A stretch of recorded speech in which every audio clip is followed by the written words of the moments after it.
All right, all right, all right. Welcome back, ladies and gentlemen. Get ready to pop it off here. Still has not come live. We're in meeting. Yep. Waiting for it to start up. This is what happens in the meeting right now.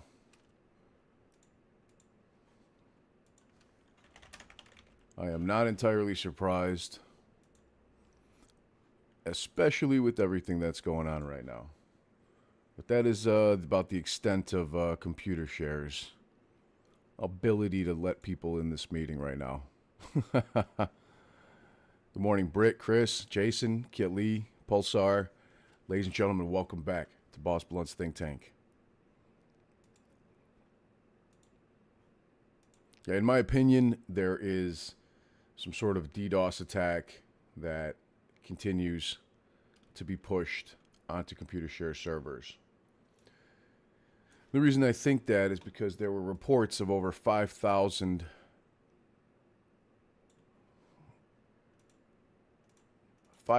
attempts per minute to join, and that's a lot more than organic reach.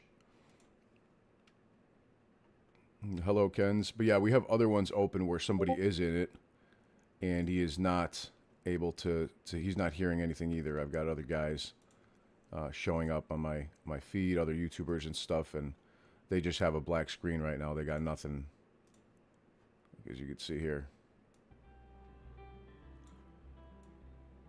You said this is outrageous. It doesn't look good for computer share yet. A lot of talk. So you got other YouTubers here saying the same thing. Kind of all having the same issue. People are all very irritated with computer share. But we're gonna keep trying. It's no big deal. There we go. Let's see. We get the login. Looks like we got some sort of a movement here on it. That might be a good sign. Yep. All right, just putting in my information on the site right now. All right, looks like we've got it. We are in it to win it, ladies and gentlemen. I'm going to keep it muted, or I'm going to just mute it and unmute it and remute it periodically, but we got in.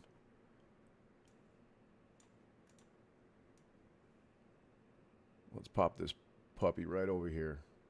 I'm not going to let you listen to this annoying music because the music is beyond annoying. But yeah, it's the same music that we hear at most of these meetings, so we'll see. Meeting of stockholders Just of started. Gamestop Corp. Here we Please go. note that today's meeting is being recorded. During the meeting, we'll have a question and answer session. You can submit questions or comments at any time by clicking on the Q&A icon. It is now my pleasure to turn today's meeting over to Mark Robinson. Mark, the floor is yours. Good morning. It's now 11:36 a.m., and I call the GameStop 2024 Annual Meeting of Stockholders to order and declare that the polls are now open. I'm Mark Robinson, GameStop's General Counsel. Brian Cohen, our Chief Executive Officer and Chairman of the company's Board of Directors, presides at this meeting and has asked me to conduct this meeting. Please note that any electronic recording or live streaming of this meeting is prohibited.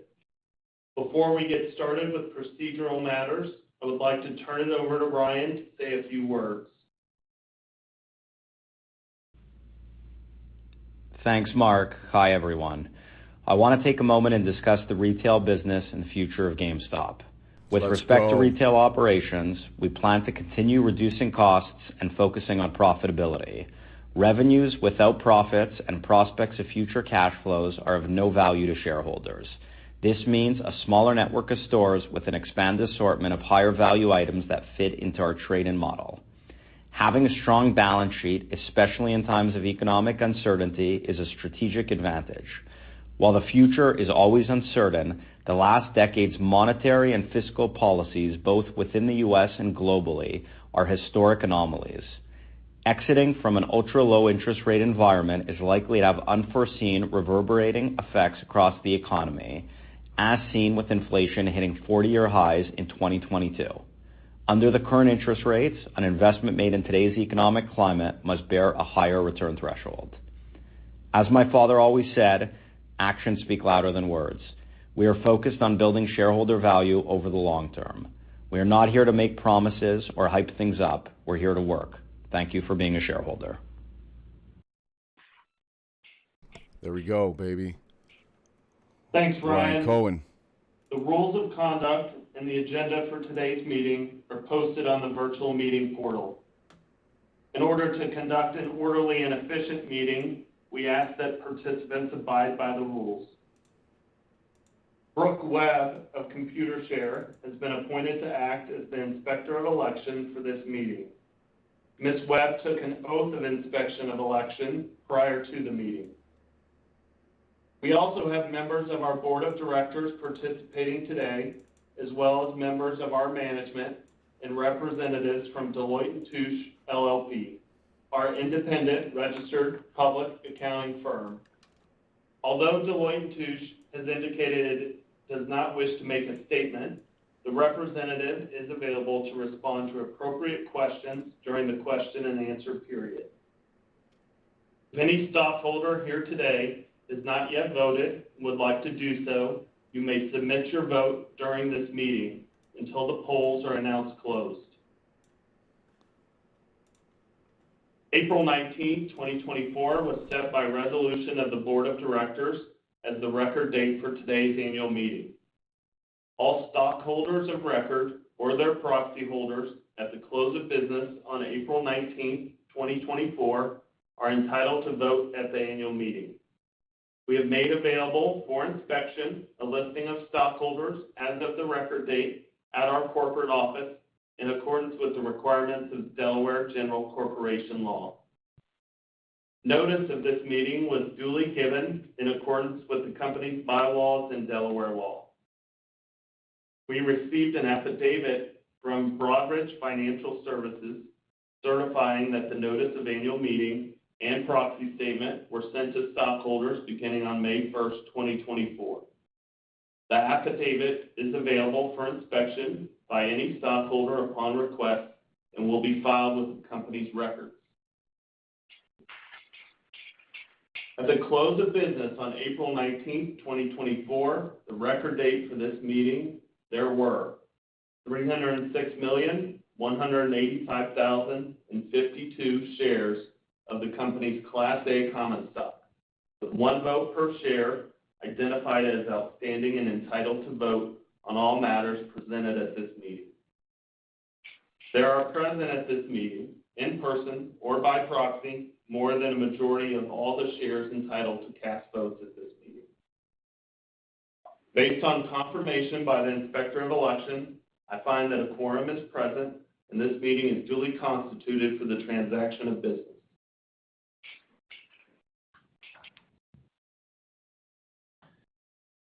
Each of the matters to be considered today is described in the proxy statement, which was made available as described in the notice of annual meeting. The proxy statement has been filed with the Securities and Exchange Commission and can be found on the Securities and Exchange Commission's website and our website.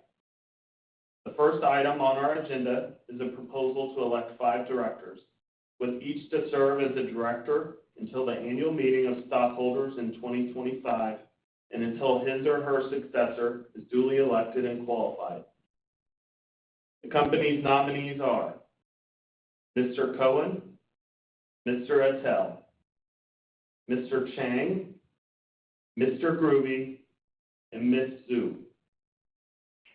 The second item on our agenda is a proposal to approve on a non-binding advisory basis election.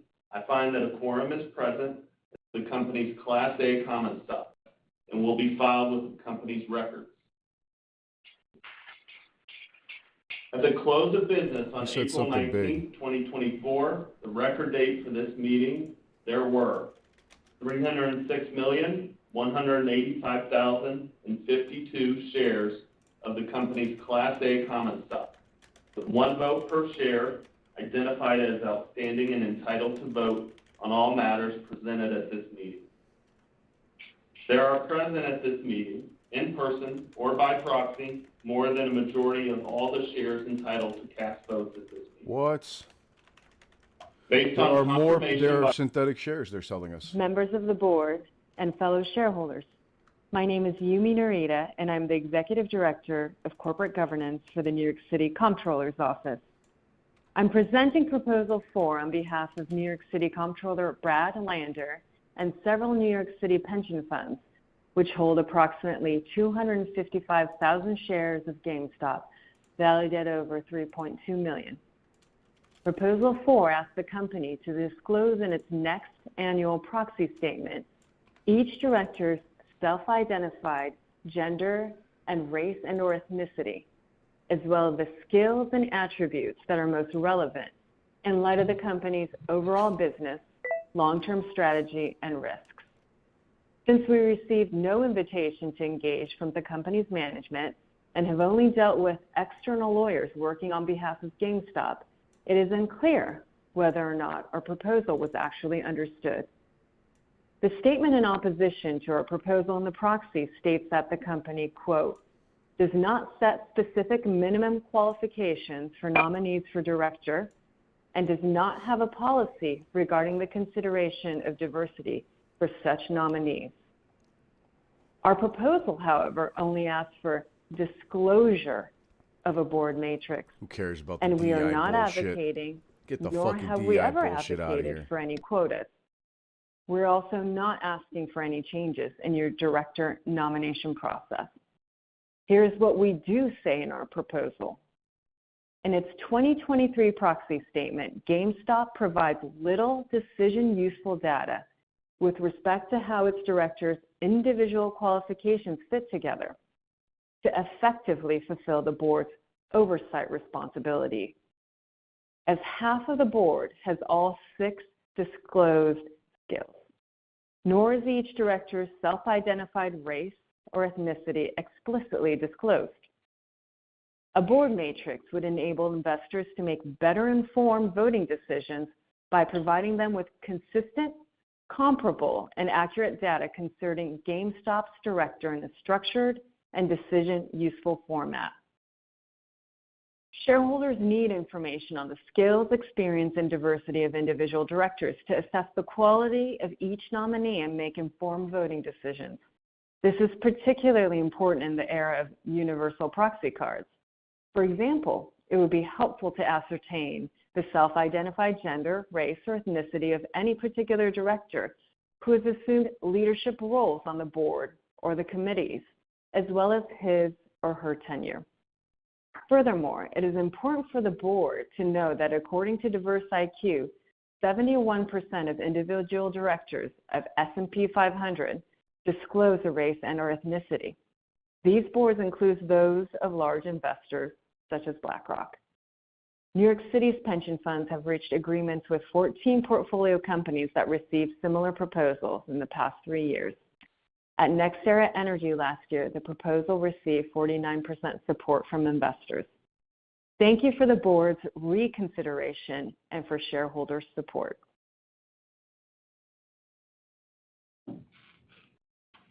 Crybaby bitch, little hedgy plant over here complaining Thank you. about DEI Our board bullshit. of directors The has fuck out recommended of a here. vote against this stockholder proposal for the reasons stated in the proxy statement. No stockholder director nominations or other stockholder proposals were properly submitted under SEC Rule 14A8 or in accordance with the company's advance notice or proxy access bylaw provisions. It is now 11:47 a.m. The polls are open and stockholders are welcome to vote on the 4 proposals.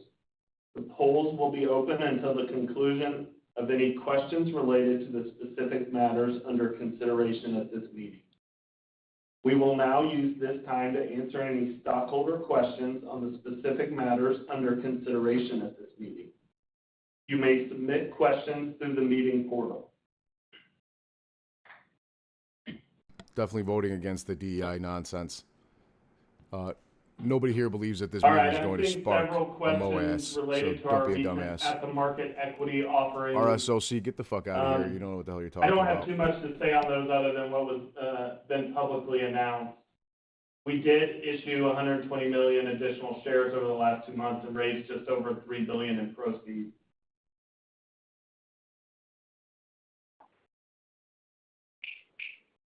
Okay, and then a number of questions here also about board size and composition and whether the company has any plans to change anything in that regard.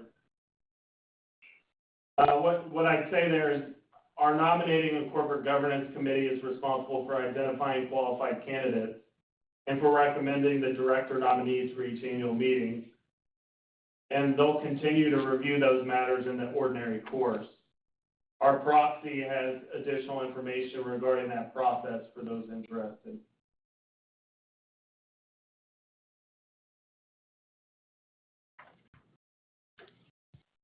All right, and then again, a few questions related to direct registration of shares and similar topics. What I'll say there is we have been and will continue to be supportive of our retail stockholders and those that wish to directly register their shares.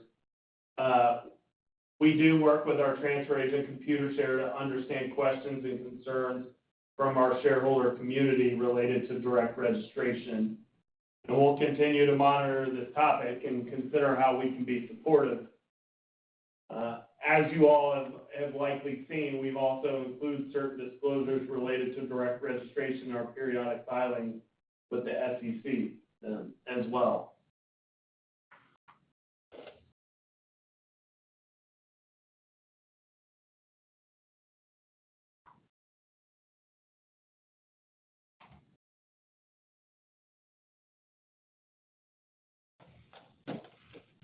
Okay, and then there's a ton of questions just about the business and the company's future plans.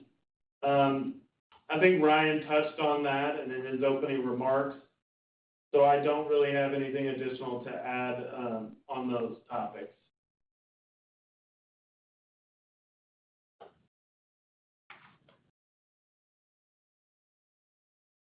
Looks like there's a fire. All right, I'm really not hell of a seeing deal any on other GameStop going on right now. or topics related to the meeting, so I'll end the Q&A here. Anyone who wishes to change their previous vote or has not yet voted and wants to vote should at this time cast their vote electronically.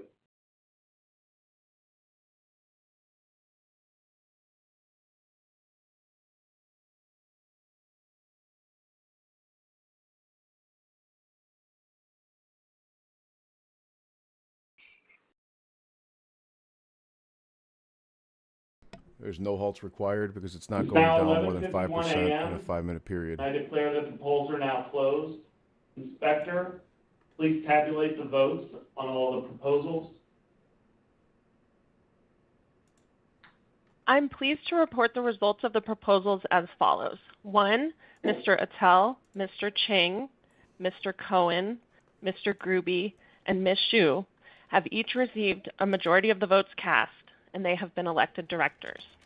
2, the non-binding advisory vote on the compensation of the named executive officers of the company has been approved by a majority of the shares present or represented by proxy and entitled to vote on this proposal. 3, the ratification of our audit committee's appointment of Deloitte & Touche as our independent registered public accounting firm for our fiscal year ending February 1, 2025, has been approved by a majority of the shares present or represented by proxy and entitled to vote on this proposal. And 4, the stockholder proposal was not approved by the requisite vote.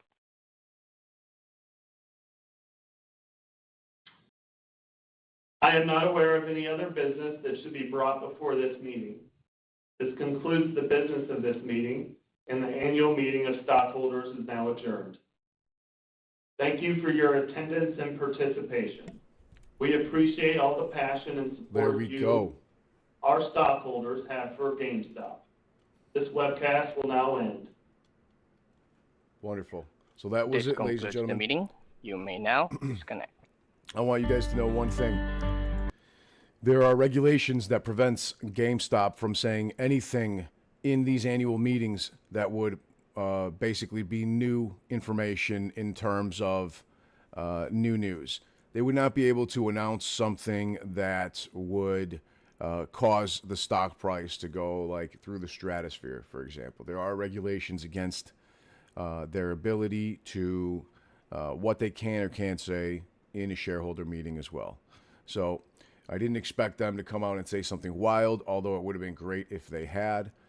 But overall, Ryan Cohen came out and spoke at the beginning of the meeting. Here we can go back and listen to what he said one more time. He said basically GameStop is evolving, and I'm pretty sure they told us. I think the most important thing here was they said that there were more people present in person than the majority of all the shares entitled. So I'm pretty positive they just told us that there was more people holding shares currently than shareholders that should exist. I believe that means that they have proof of synthetic shares. All right, synthetic shares. So let's go ahead and listen to that one more time just to confirm, just to see. And we will have a better indication of that. I'm going to go back to it here. Let me see if it gives me a chance to do so. Oh, is it not going to give me anything other than music at this point? It's a good thing we have a recording of it, right? So we can go back and look at it as well. But here, look at this. Massive amounts of shorting right here, in my opinion. And now it's time for it to gap fill back towards the top. But they literally said, and I quote because I wrote this word for word, verbatim, there are present in person more than the majority of all the shares entitled. Tell me what you guys think of that. Tell me what you guys think of that. You know what? This is even something we can... Let's run this by AI. Let's run this through like Grok or GPT or something like that and see what its thoughts are. Okay, because this is absolutely huge. I'm going to ask, what does this mean? All right, here. I'm running it through GPT right now. Let me get this over here so you guys can see. So it says, I asked it, what does this mean? And I just copy-pasted exactly what they said. There are present in person more than the majority of all the shares entitled. Said, the phrase, there are present in person more than the majority of all the shares entitled, typically appears in the context of a shareholders meeting or vote. Here's what it means. This indicates that shareholders are physically present. This specifies that 50% of the total shares that have voting rights are represented at the meeting. So they did not tell us there are more than 100% of the shares, but they did say that in person, more than 50% of all GameStop shares were represented at the meeting. That's a huge quorum. So the phrase means that shareholders who own more than 50% of the shares with voting rights are physically present or represented by proxies at the meeting. This level of attendance usually meets the quorum requirement, allowing the meeting to proceed with official business. Now, this is standard, but they usually don't need 50% present in person, which is also pretty interesting and entertaining.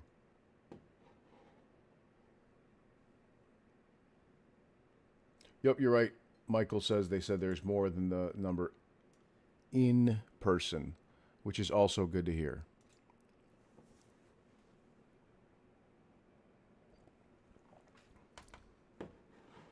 Or the realist says GameStop's YouTube live stream is more people watching live than they have subscribers.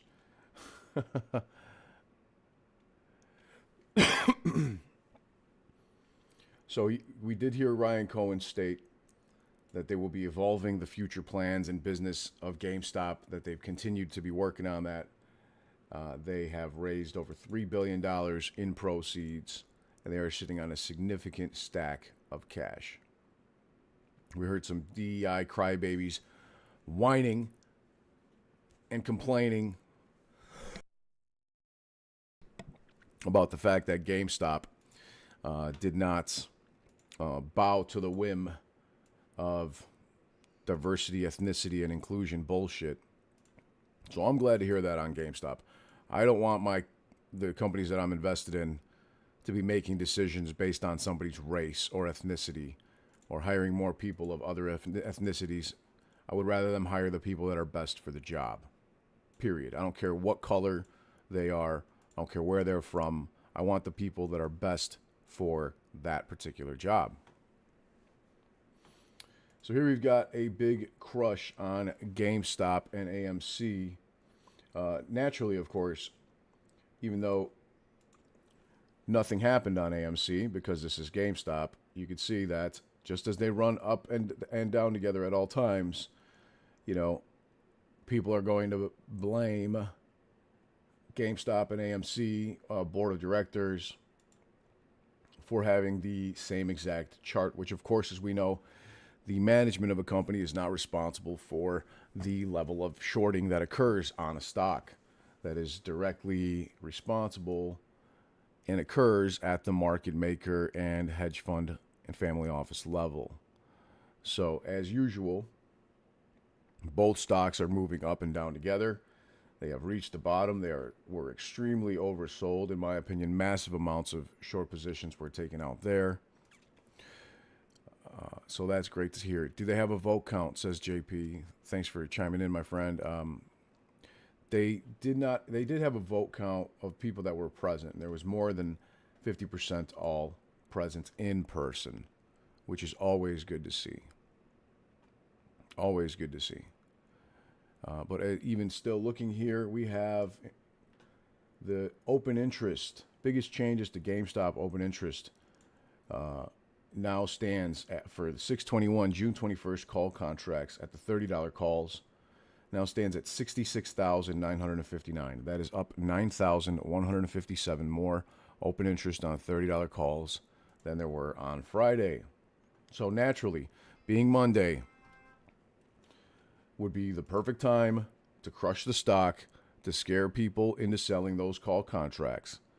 Because if more people will pile into the $30 call contracts, that would be bad news for the market makers. So now, you guys need to understand one thing, if you don't already know this. Every time there's a GameStop or AMC Theaters shareholder meeting or earnings report, regardless of how good and how bullish they actually are, the stocks always get pushed downward during the meetings. Always, always, always. At least for the last 3.5 years. It doesn't matter if they announce how many billions of dollars they brought in. It doesn't matter if they have better revenues, better earnings, if it's an earnings beat 12 quarters in a row. It doesn't matter if they announced, someone's hired to the board. It doesn't matter if they change things. The stocks always go down during the shareholder meetings. And we saw last week, even though there was no meeting, but there was supposed to be a meeting, even though there was no meeting, the exact same thing happened, right? I will show you what I mean. The algorithms are purposely fed to get people to sell their shares. Purposely fed the information that they need to get people scared and to sell off. So let's go ahead and take a look here at what we basically had going here on Friday. Let me go to live. It was a live stream. Sorry, it was Thursday. So we had the shareholder meeting here. The gamma ramp, there's a trap has been set. And I will show you guys exactly what I'm talking about. Let's go back to when it was supposed to be live on Thursday, and you guys will see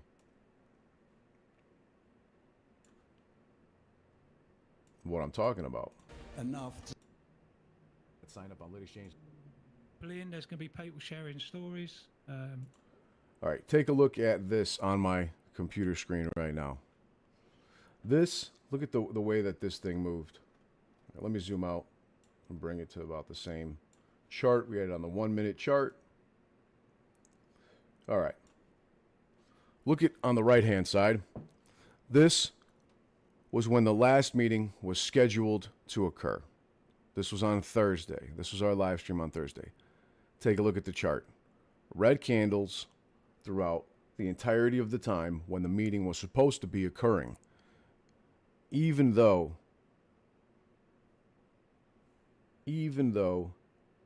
there was no meeting. This is the 1 minute chart. Here you go. Let me show you. Let me extend this. This is the meeting right now, during the actual meeting itself, as I told you guys. So, take a look at the charts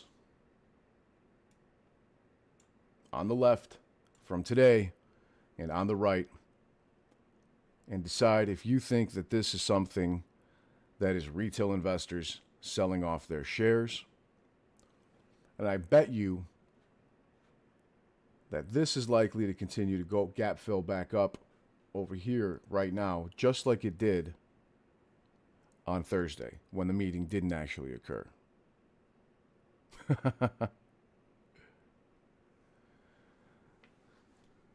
That is market manipulation at its finest, when even though there was no meeting, and today there was a meeting, the chart looks exactly the same. This is high frequency trading algorithms. Again, Thursday, no meeting, today, meeting. But they were both supposed to occur. And so it's very clear exactly what's happening here. So, that being said, retail investors are holding strong. At the end of the day, it ended up in the green. Today, we'll see if it does the same thing, because the stock was down over 15% on Thursday and ended up being up around 5 or 6% to close out the day.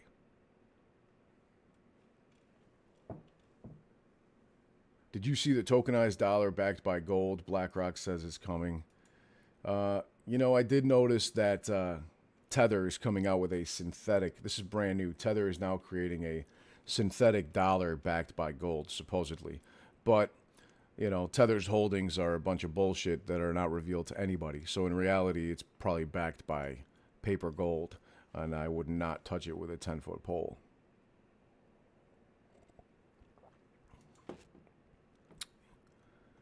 Yeah, there is nothing that could be said at the shareholder meeting that would, for example, cause a MOAS.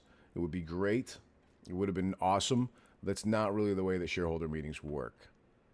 They can't come out with all sorts of crazy new information. They have to previously state the information.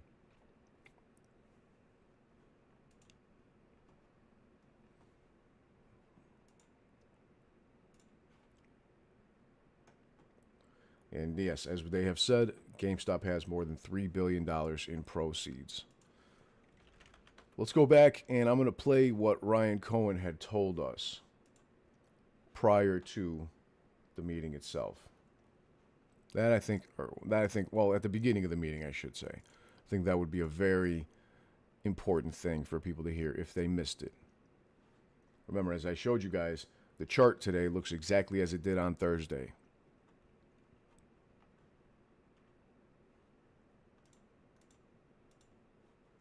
Let's get that puppy up right here.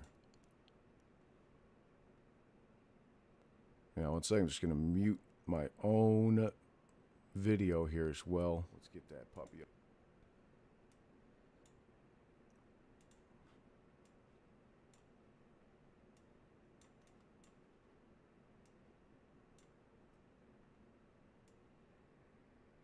Here we are.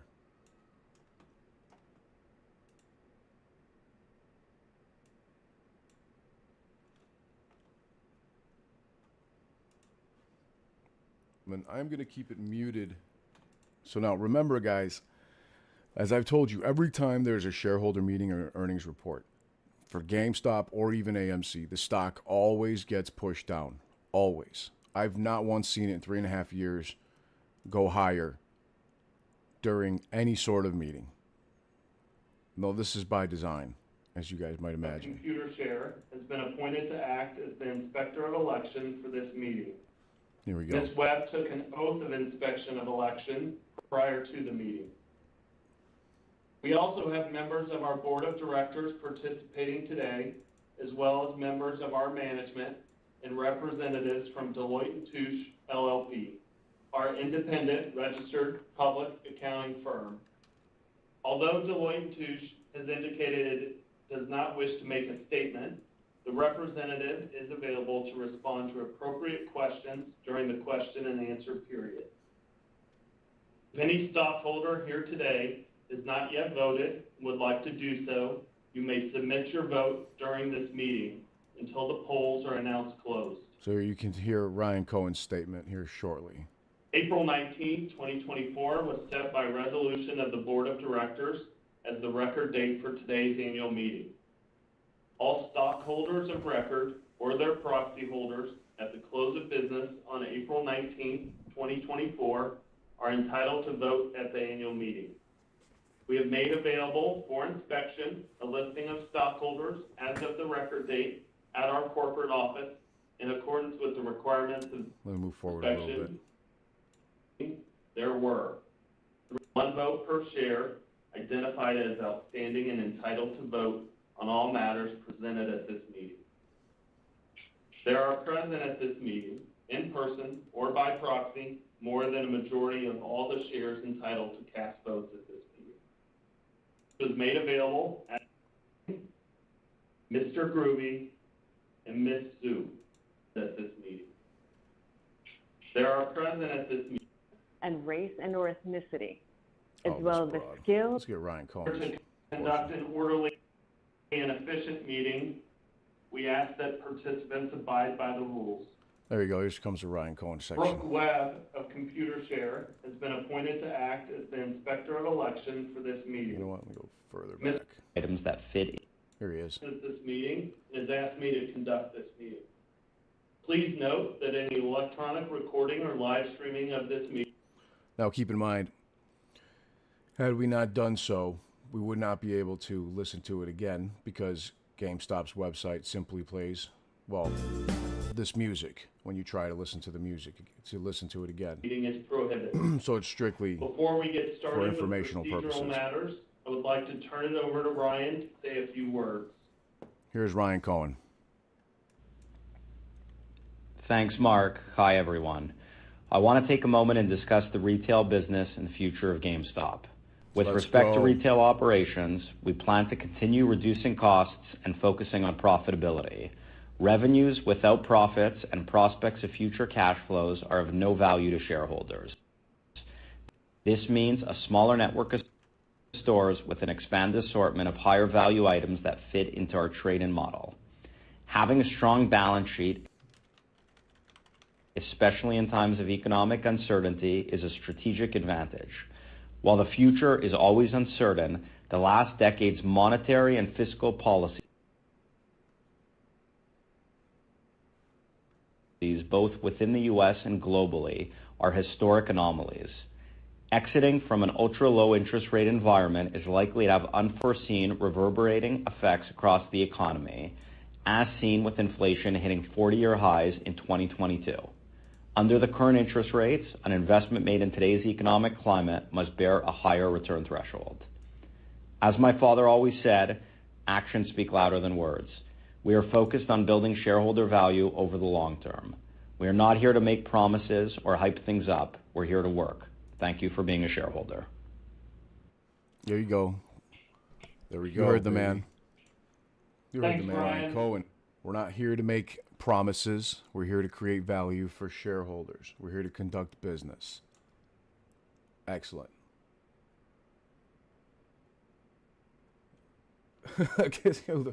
Okay, some people don't know who John McEnroe is.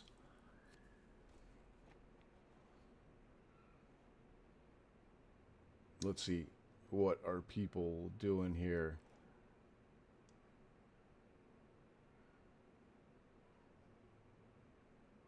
This is what it's referencing right here. So this is a moment in tennis that is very famous for what occurred during the match, in which basically John McEnroe was pretty angry and got fucked over here. So make of it what you will. They basically didn't tell us what they're doing with the $3 billion in cash, and that's okay. I have a feeling there's a reason for them not saying anything at this point. Let's see what people think about it. It could suggest a call to maintain a strong and defiant stance, potentially in the face of challenges or adversaries. Given the context of roaring kitty in the stock market, it could be a motivational symbol encouraging followers to stay resolute and committed. You know, people are posting their own memes, and they are hilarious.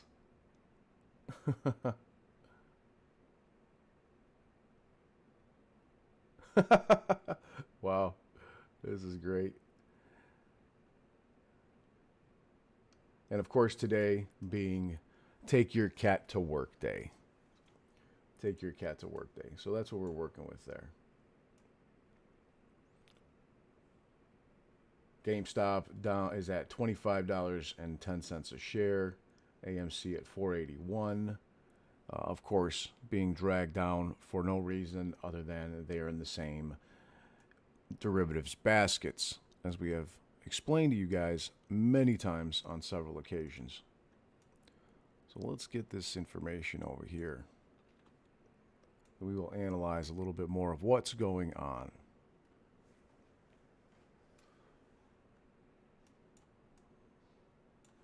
Let's take a look too at the open interest on these right here.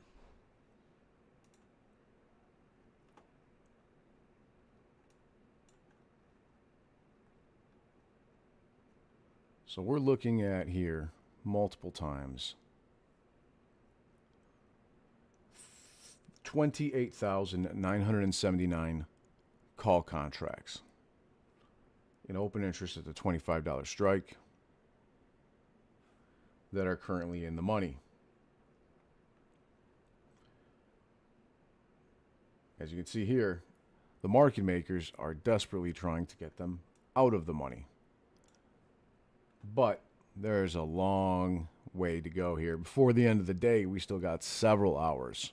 Not to mention, what matters is what the price ends on Friday of this week.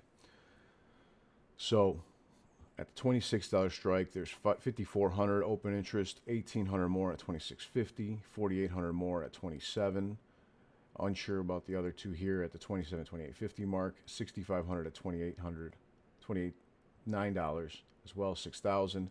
And at the $30 call contract, that open interest is up around 7,000 from where it was yesterday. This open interest number here of 66.9 thousand is the number that we had from earlier today.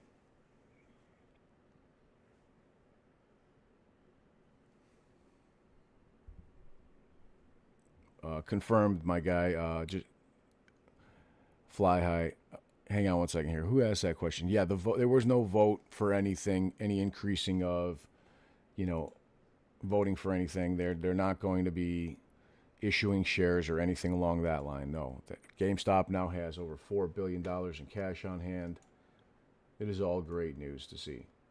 So yeah, here you can see the way that it was methodically pushed down in order to reduce the share price by shorts. That is specifically to get people out of the stock. Period. It's to scare people, the paper hands, the people that are not aware of what's going on, and to scare them away. The question is, where will it end up on Friday for the ever so important, holy cow, I'll show you guys this next, for the ever so important OPEX. Okay, this is OPEX week. All right. options expiry week of the month. I want to bring attention to the reverse repurchase for today. This is a number that I have not seen in a long time. The United States Treasury reverse repo operations had only 66 participating counterparties and only $333 billion in liquidity.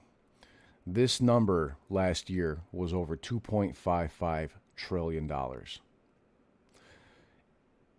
For money market funds and banks to be invested in the reverse repo, which they use with their excess liquidity and excess cash, for that to track from basically 2.55 trillion to only 333 billion is massive.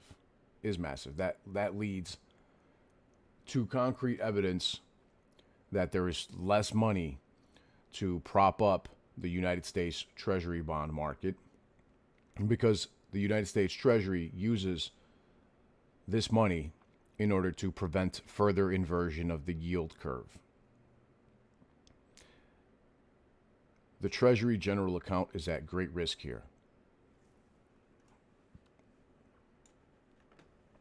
So that is also very important. And a lot of people probably don't know what that means.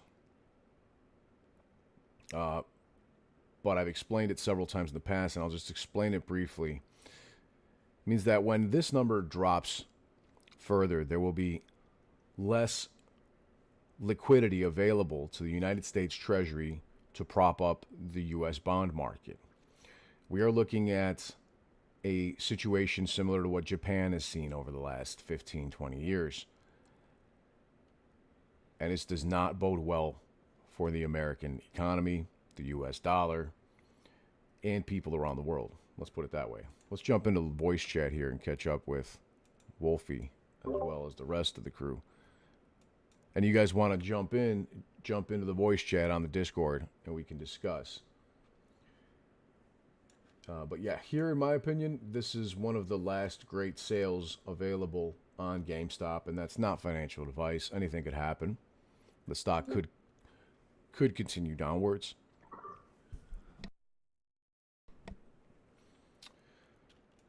But this is considering GameStop was also at $10 a share last month, a month and a half ago. It's still up 150% from that moment. So a lot of people are getting discouraged that the stock is down 13% and seem to forget that the stock is still up 150% from about 2 months ago. Ain't that right, my brothers? What's going on with this camera? What is this fucking camera doing here? I must have moved it over too far. There we go.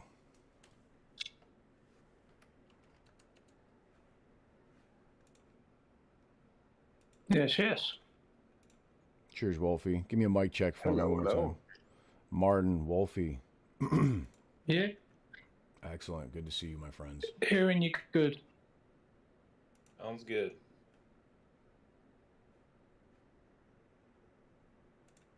Good to hear.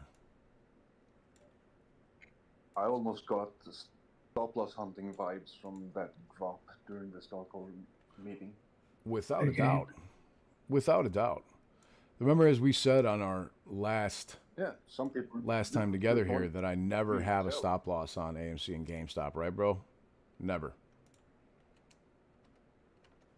They're not traditional stocks. You know what I mean? It's not the kind of stock where you'd be like, oh, I'll set my stop loss. You know, it's some hedge fund baby like NVIDIA. And, you know, I'll be protected if the stop loss, if I have a stop loss. This is the kind of thing where they purposely go stop loss hunting to pick up all the shares down here and scare people straight out of their positions.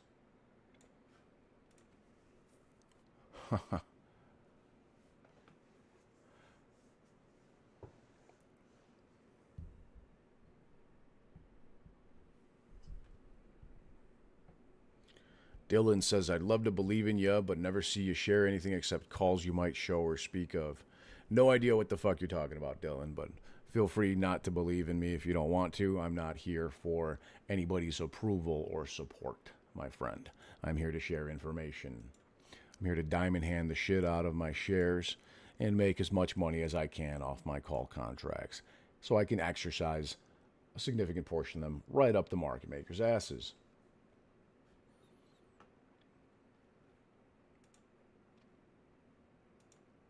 Let's zoom out of the charts right here.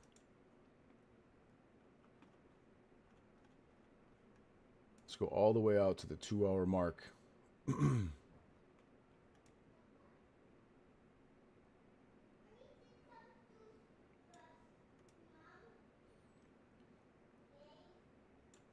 this looks very similar to what we saw back here a few days ago.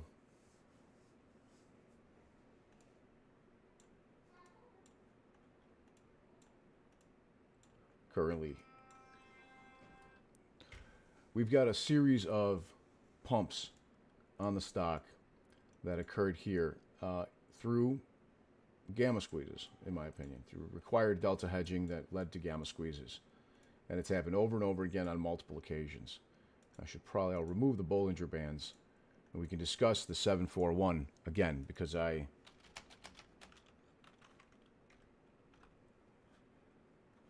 discussed it in a previous live stream, and I think a lot of people are still unaware of what's going on with the cycles on this stock.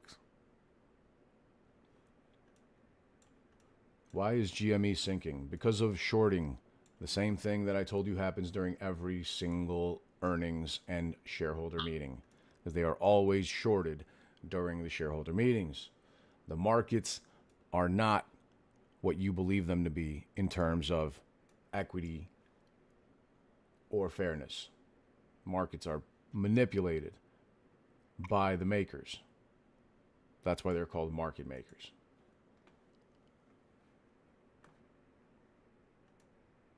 And I just showed you guys the exact same way just last week on Thursday, the way the stock was purposely pushed down, even though there was no meeting.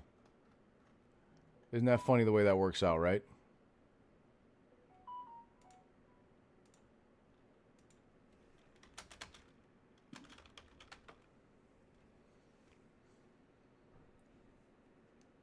Who the hell's blowing up my phone? What the hell do you guys want? Let me check.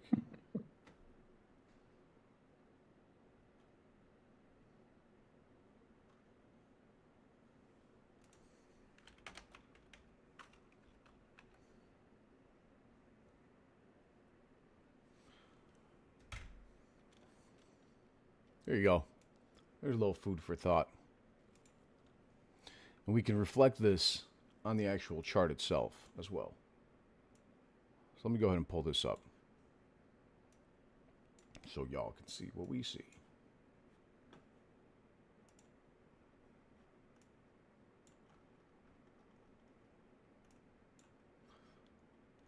All right.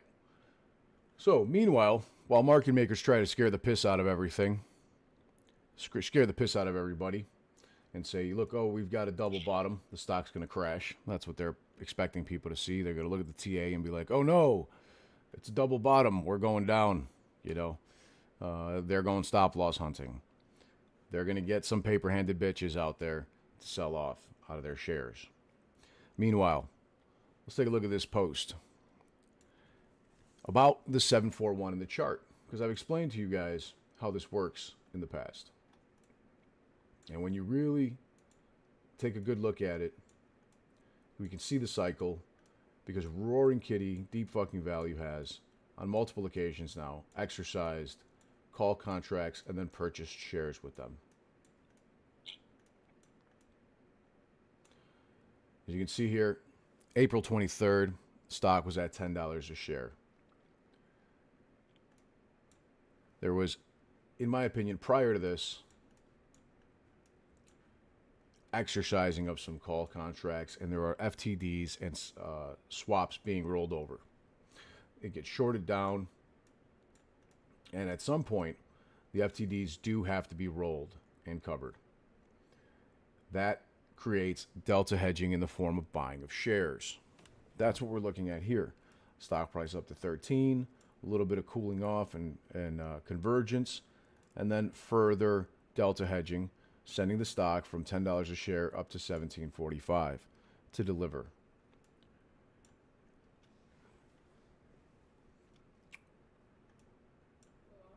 Further convergence here of the share price, consolidation, steep consolidation, and then what happens? Up to 20.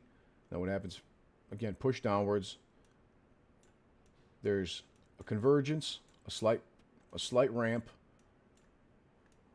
another push downwards, and then another increase here, another gamma ramp, a delta hedging that pushes the stock up, and that's where we went from $17 up to $80 a share. And then again, look at the same pattern of the share price getting crushed, shorted, convergence down towards the bottom, consolidation, gamma ramp beginning here. And then what happens? A push, delta hedging from 17 to 26.66. And it repeats the pattern in a cycle. And I believe every time that this happened, there was delivery of failures to delivery of shares that were required for FTDs.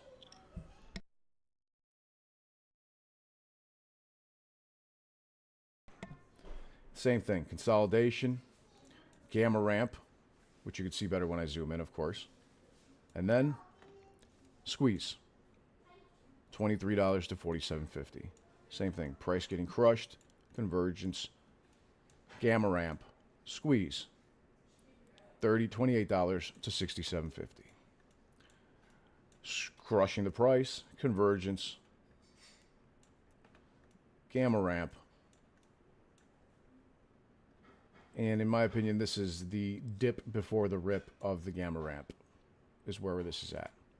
So, this guy, I think, has it pretty well down pat, because there are something called swaps, and those swaps have to be rolled either in one, that can be rolled in 1, 2, or 3 year increments. There are some swaps that are just over 3 years old, and that's where the 741 theory comes in. So he says, obviously it's not financial advice. This guy's been in since December of 2020, when Ryan Cohen had 9,001,000 shares, which is the same thing that Roaring Kitty currently has, 9,001,000 shares. And I think that was purposeful by Roaring Kitty as well.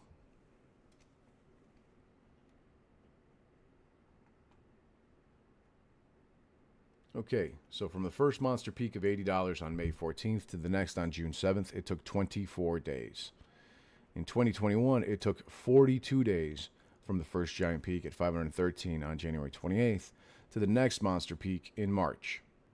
This is calculated to the minute and not by looking at the dates. At it, February to March, he should say, because obviously it was in February. So you can look at these two charts here and see the initial run up, 128 in 2021, and the second run up in March, and the one that we're currently seeing in 2024, the first run up and the second one here as well. They are in fact the same, except this time in 2024, the peaks occurred at a rate of 1.75 times faster than in 2021. So doing the math here, 42 divided by 24 is 1.75. And let me introduce you to our old pal, 741. The same math is true for 7 divided by 4, which is 1.75. I'm showing you how 741 actually comes into play for GameStop specifically. The chart, whether an algorithm or otherwise, runs on a 741 cycle. What I still have yet to see is the discovery of the actual date and time to the minute that the switch begins. So the 741 are the paces at which the algorithm and chart wants to move. And if a peak to peak in 2021 was 42 days, peak to peak in 2024 was 24 days, then using the 741 formula adds this up. 42 days from peak to peak divided by 7 equals 6. If this number multiplied by 4 equals 24, we have our confirmation. What do you know? 4 by 6 is, of course, 24. And this is, of course, really difficult to figure out, so I'm not surprised that it took him that long to figure it out, But if you get as precise as using the minutes, not the daily chart, you'll get a nice round number of 42 and 24 with the 6 multiple. And it took 1,201 days from the first spike of 513 and 21 to the first spike of $80 in 2024. But the way this works is we need a cycle starting date to truly be able to use this in order to effectively and accurately predict future price action. And did he just say future prices? He says yes. So if we say just for the hell of it that the cycle begins at the exact minute the price hits the all-time high, I would be able to tell you that we'll see the next spike hit just under $70 on 4/1/2026. But I don't necessarily know if I agree with this necessarily. But I just was reading it out loud because I think it's important for people to see what's going on with the 741 cycle. So the 7 cycle took approximately 3.292 years. The 4 cycle will go 1.75 times faster, and the 1 cycle will go 4 times faster than the 4 cycle. And here, the thing is that he doesn't know what happens at the end of the cycle, which we are nearing the end of the cycle, except, in my opinion, there is still some more failures to deliver and swaps and such that need to be rolled, and the delivery of the Roaring Kitty shares. Because a lot of people don't realize this, but market makers can fail to deliver the exercising of shares up to 21 days before an automated computerized buyback occurs. And he thinks that our kitty friend had this already figured out. Maybe the $75 million or 75 million share offering threw him off a little, but I'm not entirely positive if that's what happened. I don't believe that it threw him off by much. What we're seeing here is a continuation of multiple squeezes here. You know, the beginnings of gamma ramp, the delta hedging and squeeze, the shorting and convergence of price, the gamma ramp, the delta hedging, squeeze, and then back down, and then again. And then right now, in my opinion, I think we may be in the precipice of the beginnings of having this happen once more.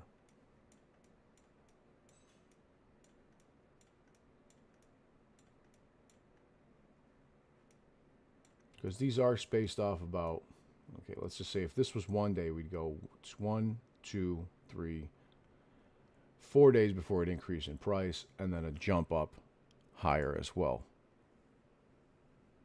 Going back to May 2nd, this was a Thursday, and this high was a Friday when the stock price went from 10 to 17. And then dropping further as well here, what we had here, we had 510, and then it went up on 513, and then 514, we saw it higher as well, which should be a Tuesday, I believe. Let me go take a look at the Monday, actually. So 510, it pushed up a little, and then we saw the continuation of the delta hedging on Monday and Monday night in the after hours. So about 12 days apart. And then here we've got another one, a little tiny one here, but let's skip it and go to the actual one that we saw here from 513.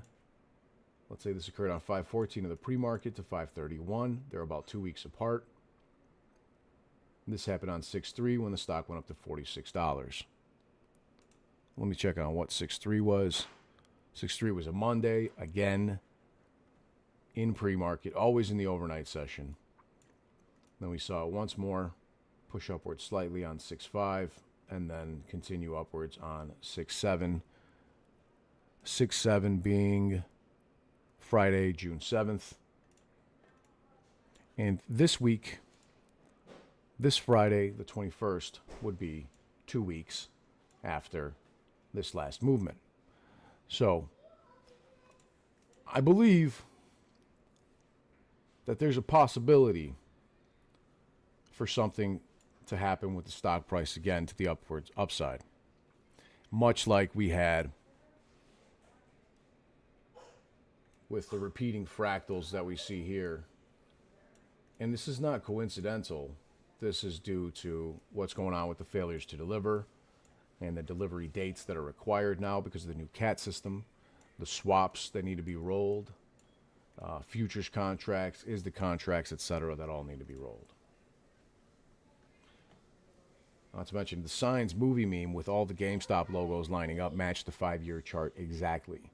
But why is that the case if we just recently hit a very similar all-time high as in 2021?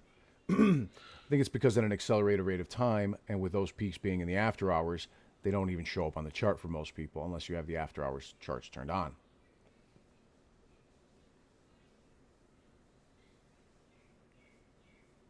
Marcel, check out the Discord, the trend line I just posted. See what you think. Now let's take a peek.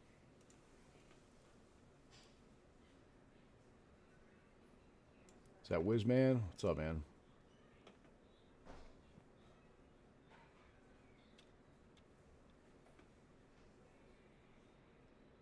We're looking at here on the daily chart, it appears.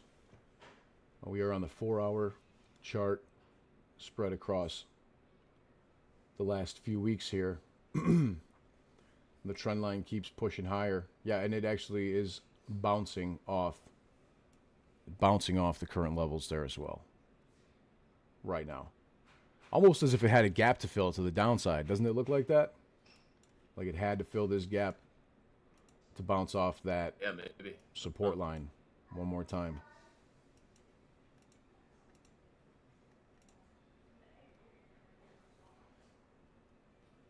Yeah, that's really interesting. That's a great point. I could zoom out and do it too, but you've got it well done right here.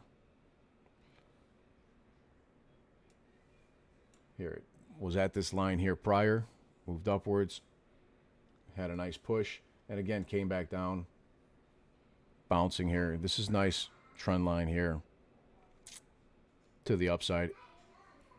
You could even move it up a little bit higher, I think, and grab there. And if you grab it here beneath, oh, the wrong screen. And if we grab the trend line here based off of these levels, it would actually be currently underneath it and ready to rubber band back above it. So I think that would actually be advantageous to do right now. I'm going to give that a shot.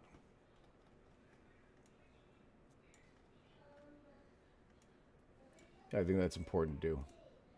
So let's go ahead and try that out. We'll use array to grab the bottom levels here.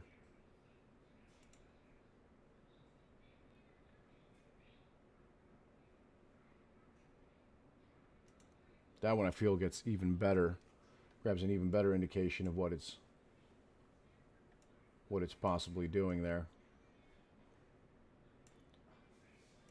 Yeah, because when it broke down here, 1770 underneath, after it broke down under 1770, it immediately ripped back up in the after hours and the pre-market the following day. So we might be here. And then again here, look, came back down, touched the level, pushed up a little bit, ripped up, converged, and then ripped up higher. Came back down, touched the level, ramped up, retested that level, and right now it's currently wants to be dipping underneath it for today. And it looks like it's at about the same time frame here. So you know what? I'm looking at this TA, what we know about the FTDs, the swaps, the cycle. I'm going to hold all of my contracts and shares for both stocks, AMC and GameStop. Even the ones that I have that expire. I have monthlies for GameStop, for example, that expire June 21st. I've also got July and August contracts, and then some Januaries as well. So I'm going to hold on to all those.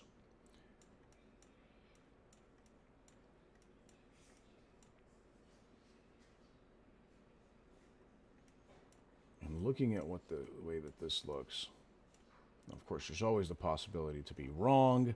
Technical analysis is far from perfect, and none of this is financial advice. But I personally believe that there's a possibility for a jump. We got 1, 2, 3, 4, 5, 6, 7. We got 1, 2, 3, 4, 5, 6, 7, 8. And then another movement. 1, 9. Let's just keep going. 9, 10, 11. Then jump. 1, 2, 3. 1, 2, 3, 4, 5, 6, 7, 8.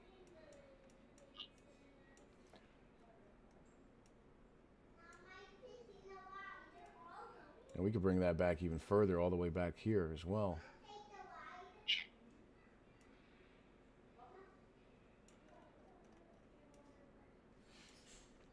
Well, the reason that this matters is because it's high-frequency trading. A lot of people seem to forget that. This is not natural movements of stock prices like many people believe. This is, holy shit. When you look at it like that, yeah, it's pretty clear. Let's go out to the 5-year mark, 5-year time frame.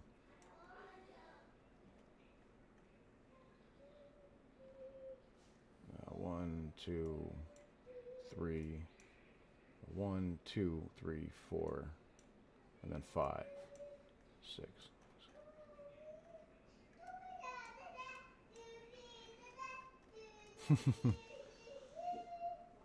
And so far on the same thing, we've had 1, 2. In my opinion, a third one is coming here. So we'll see. Only time will tell. But that's what I think might be happening here.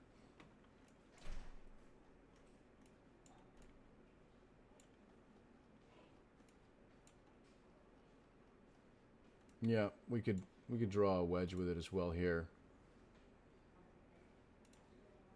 Without question. I don't know if I want to, personally, but we definitely could.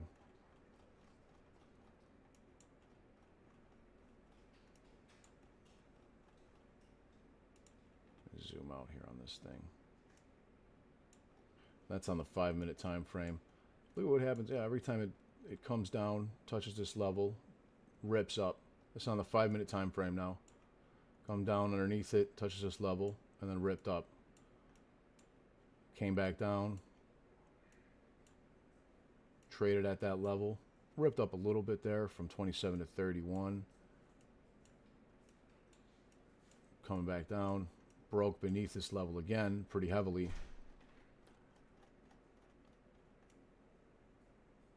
Well, it's pretty similar to what happened here at the $22 mark, actually, it looks like. And then ripped up to $32 over there, from 22 to 32. And then over here it went from 28 to 45. Yeah, I'm holding. I'm diamond handing this shit. This might be the the convergence back to the upside.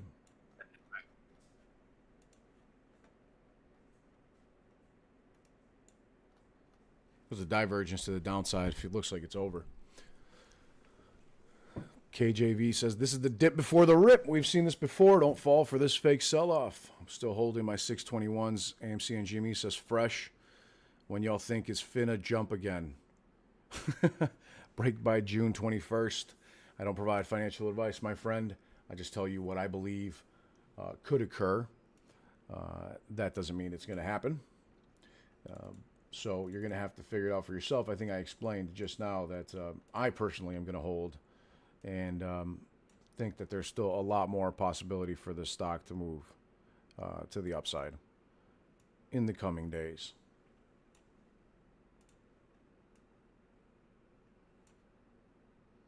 Especially with the implied volatility on these stocks, on the options going higher and higher. Let's see. Naturally, any movement to the upside or the downside increases the implied volatility for these, which is actually good if you're a holder of them, because the implied volatility on, I'm using the top strike because it's the one that shows the greatest change in the implied volatility percentage. So that being the case, there is 82,000 open interest at the $125 strike. And the implied volatility is now at 610%. On Friday, when the market closed, it was at 500%, about 504. Okay? And then over the weekend, it ran up to 625%. And now, because the price decreased and then started consolidating at this current level for a little bit. It's currently down to 610% on the implied volatility for this. Now, the thing is that implied volatility is the number one, basically the number one contributor to the price, the percentage price increase or decrease on a stock based on shares and on options of stock shares.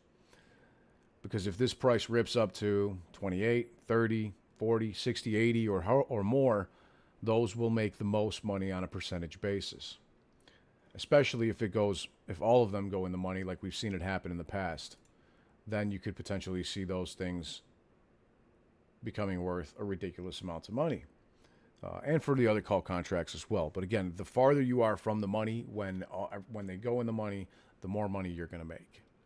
Theoretically speaking, of course. Shark Dog says, I think it's about to go up faster than it's gone down. It's going down because of naked short selling. Citadel has to get money outside America now because they're stuck in these billions of shorts. And it's way more than just Citadel, by the way. The GME meeting is over, Paulo. We already shared it. We already showed it. And you can see when the meeting was right here. See this right here? See this naked shorting right here on my screen? That was the meeting.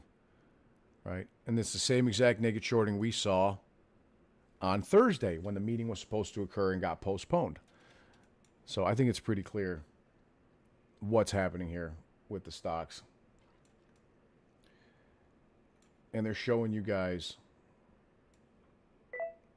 what's going on with this manipulation as well.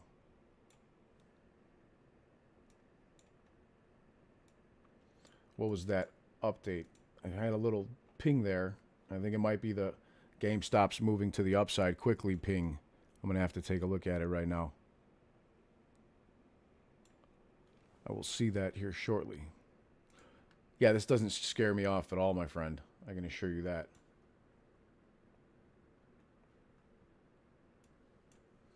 Let's take a look and see what's happening over here.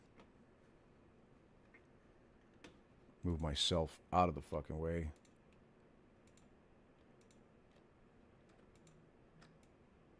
Let's get this shit over here.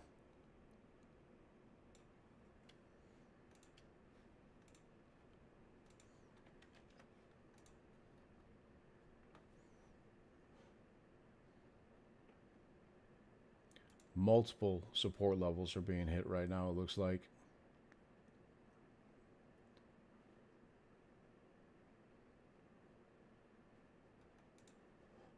TA like a motherfucker.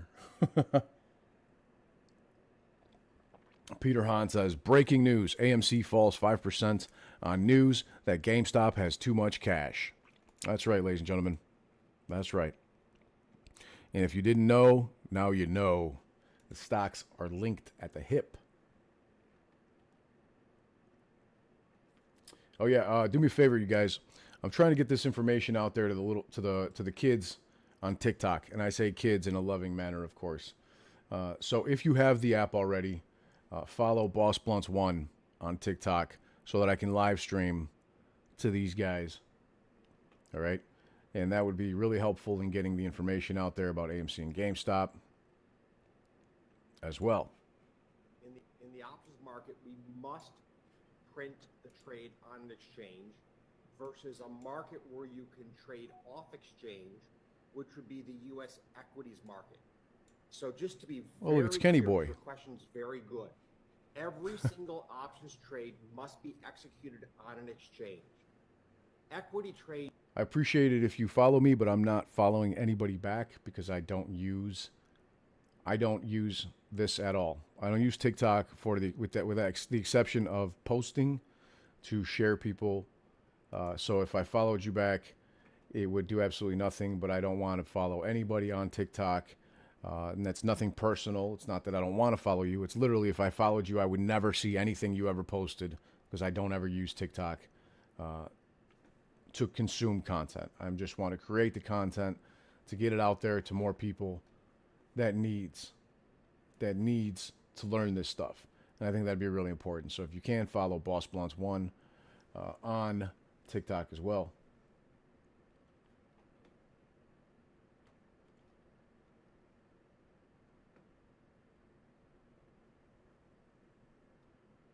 Yeah, there's a lot of people even still today having problems with the shareholder meeting, and at this point, I'm just wondering why they continue to use. Why do they continue to use computer share? You know, but I mean, hey, it is what it is. Yeah, look at that. Going right back up over that trend line we drew on the 4-hour mark, and to go back over it, in my opinion. It's going to go way back over it, right back towards $27, $28. And then tonight in the overnight or sometime this week, I think if we see anything, we're likely to see it this week or even a little bit later, because these exercising of call contracts can occur, can lead to a failure to deliver. So the market makers can fail to deliver Roaring Kitty's 4 million shares. They show up in his account as ones and zeros, and they show up there, but the market maker has to physically deliver them to the broker-dealer, E-Trade, right, on behalf of him. And they could fail to deliver for up to 21 days. And at that point, if they do fail to deliver for 21 days, there would be automated buybacks by the regulators.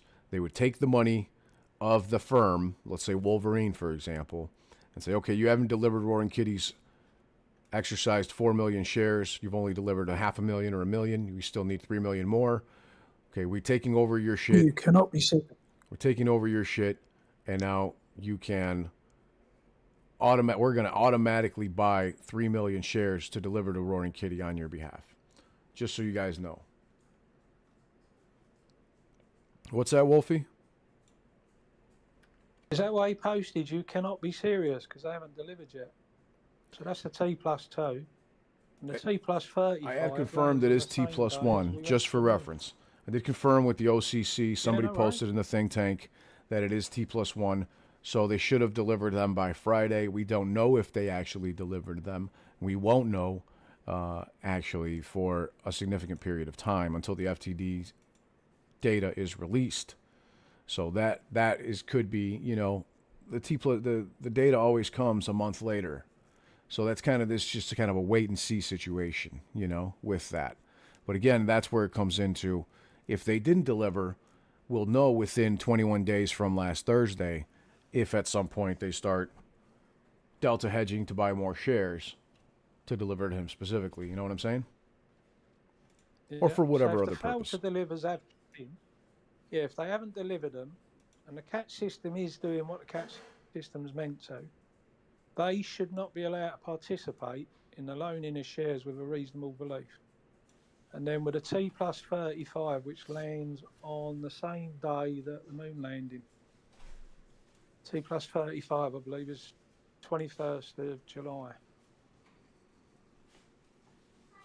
And yes, we've got an awful lot at the moment. There's a lot of excitement out in the community. So we had this weekend, you know, for me, I've never apologised for what we look at, nor will I. I think we should look at everything. And come on now, we've been here for nearly 4 years. No hit piece, no liar, no story, no one who's flipped, no one who's let us down, no one who's done us over, no mainstream media super experts ever been able to crush it. We're strong enough and educated now. We're united enough within the community. We've all got our own little areas and we all come together when it's really important. So we can talk about these things, because when it's over, I have never met anyone who was looking at options chain, failed to delivers, plunge protection team, worldwide economics, macroeconomics, China, this, all the things we're looking at. I don't know anyone who's ever been in a short squeeze stock and has been doing that. I certainly don't know of 5 to 10 million people across the different stocks that were doing that. Everything is a learning curve. Everybody is learning. Everyone will make mistakes, but we know who the good guys are now. We know who we are now. If someone flips, so what? It ain't going to kill us. It ain't going to hurt us. There's too many of us. And because we've looked at things and we've talked about things and catalyst has come and gone, it didn't work. Back in the day, if you said there was a catalyst and it didn't work, no one listened to you anymore. I think now, after 3.5 years, we're proven. And everybody is here. There's a lot going on. T+1, catch system, failed to delivers, Roy, Kitty's back. Ryan Cohen spoke today. I don't see what read off some people, but again, it doesn't kill it, does it? I thought it was a good call, very much in keeping with what he's always done. Very different to Adam Aaron. Me personally, I like the fact that Adam Aaron will talk the way he does in his earnings calls, and Ryan Cohen talks how he does. Now, between them, they're yin and yang. They're the complete opposites. So if the markets want to move, they can't go against both of them. They can't go to Adam Aaron saying, you're saying too much to your shareholders, you're sharing too much optimism and hope, you can't do that, and then go to Ryan Cohen and say, you don't say nothing, you can't do that. So Ryan Cohen come out today, did exactly what I'd hoped he'd do. Yes, it would have been great if we had more announcements, but Ryan Cohen don't work that way. So why are we suddenly expecting him to come out with, he doesn't work that way. But he's running that company, and he said the important things: shareholders, taking care of where they're losing money, strengthening where they make money, and a shit ton of money in the bank in order to be able to move GME forward for all shareholders. Seems to me that the only thing the enemy seem to have on the face of it is that stock price and driving it down. Yep. And the haters, bots, interns, and everyone else who don't know what they're talking about, but because they know none of us have ever been through all this together before, they can come out and create enough anxiety. And then because we've got so much positive going on, you can understand a little bit of frustration where we've come through the recap. That IV was important info. I've never looked at the IV in 3.5 years I've been here, and I hadn't seen it spiking. Well, I look at it all the time, my man. And to see it moving up like that in the after hours explains a lot.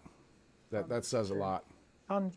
That says a lot, And what dude. we see today, we might not think we'll send it to the moon, but in 3 months, 6 months' time, when this is all over, if they want to carry on, if they don't kill the cancer in the market and come back and do it in another stock in another 5, 10, 20 years, you young'uns are going to be the voices that say, no, I was here in 2020 to 24.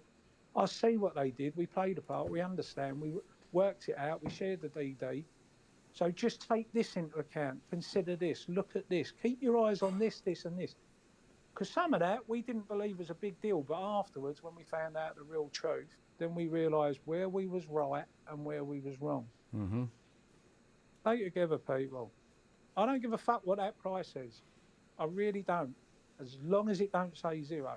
Because all the while it don't say zero, we are actually winning.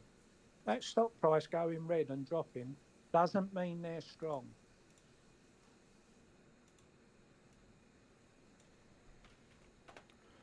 Yeah, I'm going to sit tight. I'm predicting we end the day up back over $27. And then overnight and the next several days have a good potential. Have a good potential to see a lot more. But look at this as well.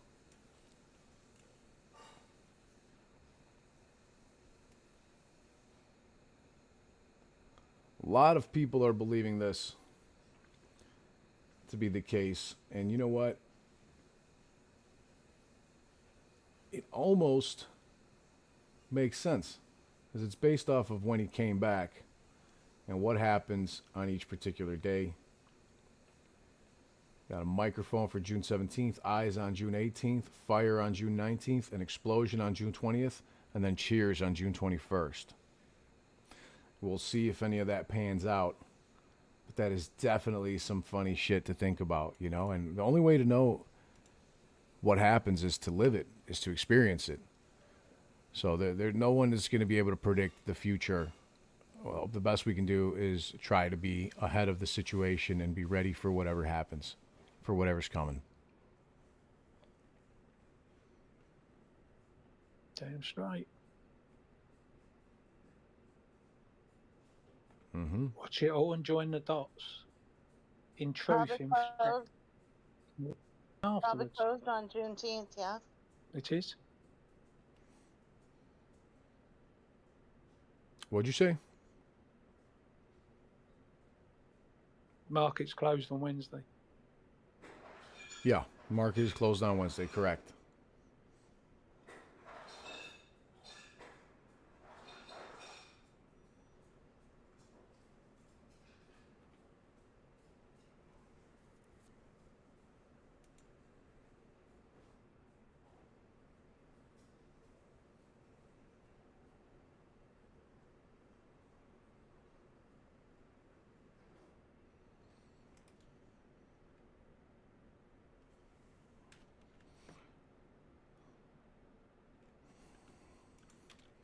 there are days missing from the failures to deliver.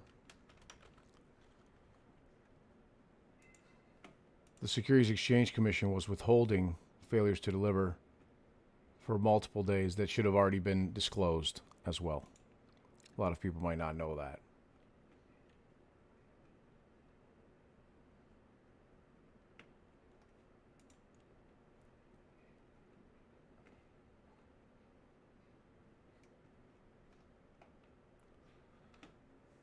But if you look at the failures to deliver, for example, for AMC, it's missing data for multiple days.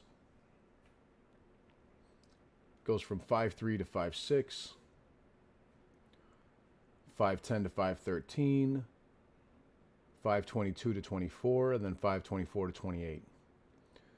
And there's no way in hell that I believe that there was only 40,000 and 84,000 failures to deliver on those days, when we were seeing 6.7 million failures to deliver on other days. 1.9 million, 865,000, 1.9 million, 1 million, 100K, 270K, 50K. And then there's still days missing here. In my opinion, this is related to massive inconsistencies and errors that have been found with the consolidated audit trail.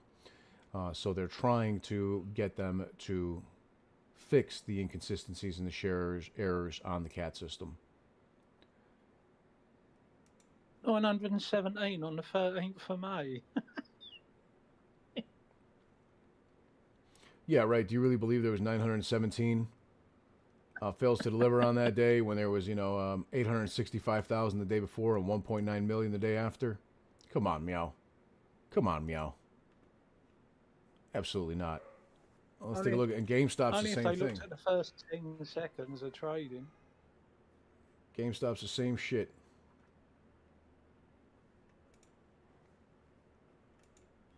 Let's look at the failures to deliver again. Did you say come on, meow? Come on, meow. GameStop goes from 5.10 to 5.13, 5.21 to 5.24, 5.24 to 5.28, and is missing multitudes of days.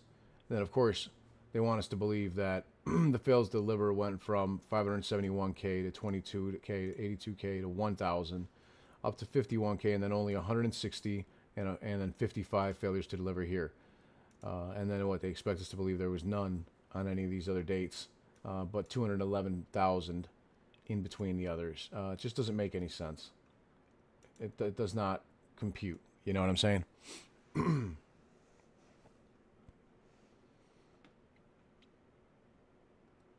It does not compute at all. This is what I bring up the point about if I was a CEO of a company and I knew there was software, forget that company, put aside all that, a company that can do what the cat does. And then I'll walk in there at the SEC and say, this is the company, this is what this shows. Can you tell me whether the cat system's saying the same? We haven't seen it, so no one gives much credence to it. But, if you get somebody by the balls and you're in a fight, you don't let go when they scream. So go in there and make them scream. Yep. We don't know that's not happening. There's millions of things that could be happening in our favour that will strengthen us, that will help us over the finish line and hold all the people that need to be accountable. We don't know that isn't happening. It's just because we don't see it. We're all like, oh, it won't, it won't. Some of us in the community as a whole think it won't, it won't. It's not how it works. They're not going to come out and tell us.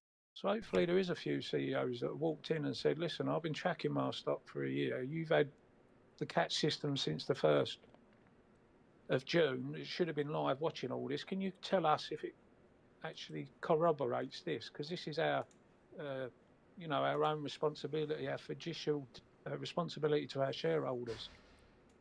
That has weight. Whether it acts the way we want and sends it to the moon or not, it has weight. And that weight counts as pressure. It shines the light. It forces situations. It takes away this 30 years of doing whatever the hell they want with nobody being able to come back at them to a possibility that we now can. Why wouldn't people be shouting and screaming about that in a positive light? Don't make sense to me. It's not what you think. It's what might be. And if it's a might be and it helps us, that's not opium. that gets us behind it as a community, and we start shining a light on the consolidated audit trail and keep the noise up and let all them that being the cancer in the market know that we know that's what it should be doing, and that's what we expect it to do. And whilst we're cynical, that's what we believe it will do. Anyway.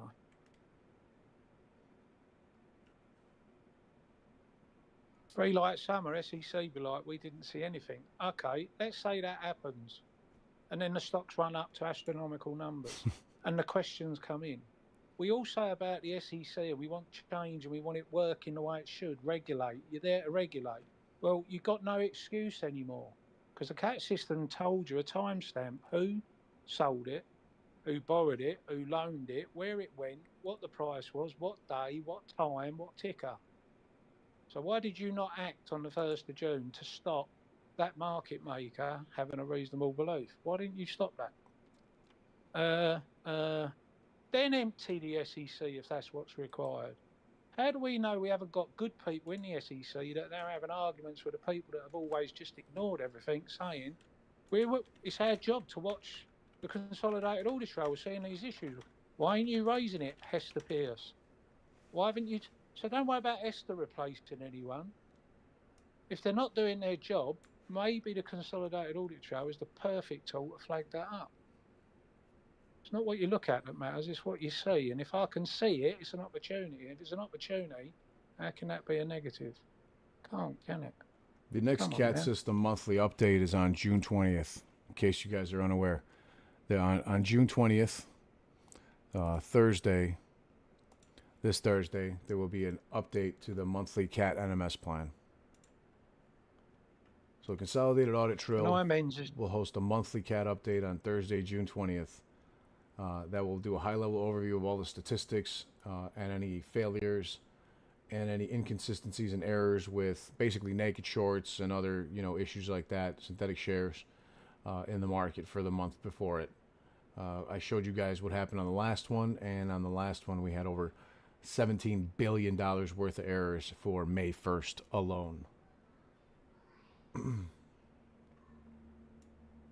Boss Simon's in the chat put up, CAT reporting is voluntary and not mandated. No, there was an exemption that they allowed a certain percentage. You're missing the point. It's not what the cancer in the market, the people that we fight do or don't do. It's the people that should be doing what they're meant to protect retail. That's what they're tasked with doing. That's what the SEC is there, to protect retail. So when they see misdoings or people acting inappropriate or nefarious acts or short selling, naked short selling, they should be acting. The Consolidated Audit Trail actually gives them that detail. It takes the blindfold off so that they can actually see it. It's not somebody sat there working it out. It's a Consolidated Audit Trail that automatically generates the information. Every stock, time of day, price, who bought it, who sold it. So it doesn't matter whether people report. This isn't FINRA where 85% of the market report their short interest. This is a consolidated audit trail that sees everything. That should mean the regulators see everything and can now act. So if you fail to deliver on a Monday, you shouldn't be able to fail to deliver by continually selling shares on the Tuesday.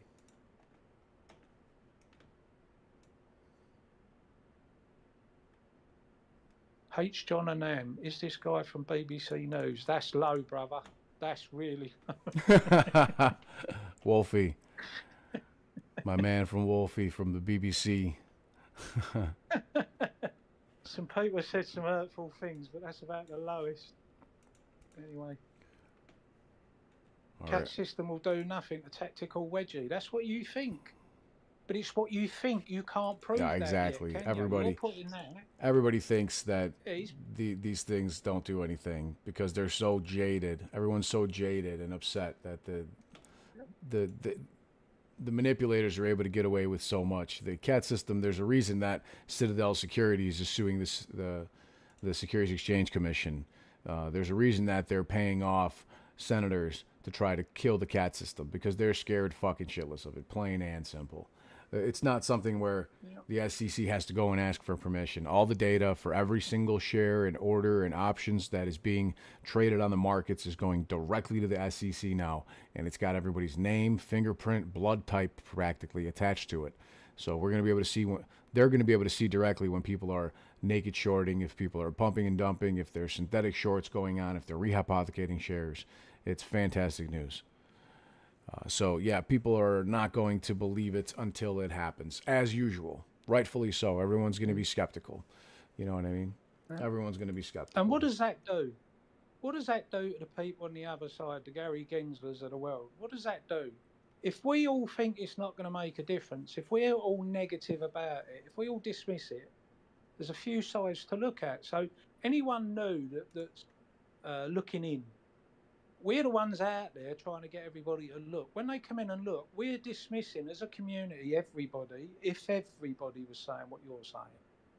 If we were saying that the catch system ain't going to do nothing, ain't going to change nothing, it's a waste of time, well, new people look. That's one side of it. The other side of it is, if you're on their side, the enemy, the people that we fight, and we're all out here, the only community that's really fighting against this, and we are negative about it, and we're saying it won't work, and we're not expecting it to work, we're not waiting for anybody to release any news, we're not waiting for Gary Gensler to come out and say, we've used a consolidated audit trail against this company, or the guy he hired for people to go to court. If we're here, and as a community, we're not positive about this consolidated audit trail until we know, they don't need to act, do they? Because we've already done their work for them. We've already slaughtered the catch system. We've already said it's shit. We've already said it's going to be a load of crap. Now, I understand human psychology will be the regulators have never regulated. We've been saying it on this channel for 3.5 years. People have been saying it for decades. You've been saying it as long as you've been here. We get it. But when things are meant to work, you have to keep going until they do or are proven as useless. I don't think the consolidated audit trail's had enough time, and I don't think it's been proven by anybody who just wants to put a comment up somewhere or a tweet out somewhere and say it won't do anything. Hold my coat, because people like me that are out there saying, this is how it works, this is how it works, this is what we should be looking at, you better use it, is going to get far further than people that are saying it ain't no good, I'm not going to look at it. The same way in 6 months' time, we might realise what the implications were in an IV rising over the weekend. But because it didn't squeeze on the Monday, it has to be completely dismissed. Right, yeah, that's how people are.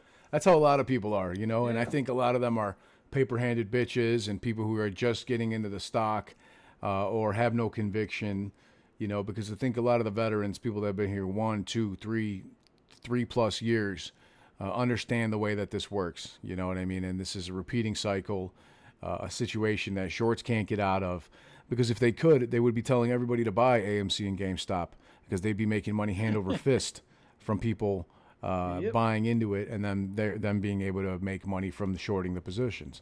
But that's not what's happening. They're consistently trying to get people to sell out of it. They're always manipulating the shares, the stocks, through a use of various factors.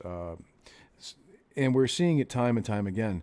Not to mention they got guys out there like Jim Cramer constantly telling everyone to sell AMC and GameStop, especially before any time there's a major price movement to the upside. So it's just further confirmation of everything we've already known for an extremely long period of time. And anybody that wants to sell is free to sell and be on their way. But the fact remains that there are still millions and millions of shareholders, as proven by shareholder meetings, that that have proven now that AMC has over 4 million shareholders that own over 95% of the entire float.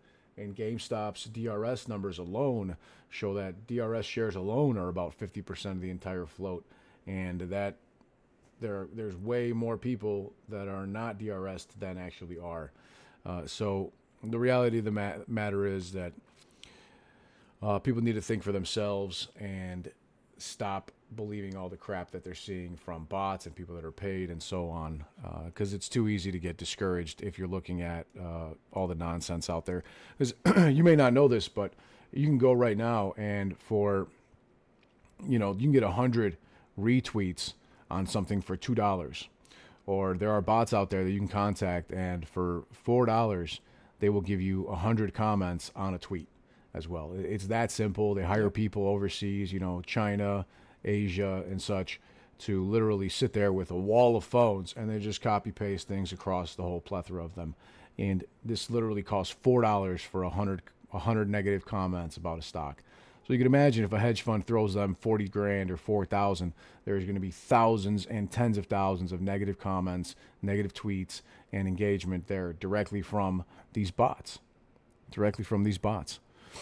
Anyways, all right, guys, I think I'm going to call it a day. I'm going to keep an eye on the stock for later on today. We will be back, if not this evening, by tomorrow. But I got to go for now. I wish you all peace and wealth. Cheers, motherfuckers.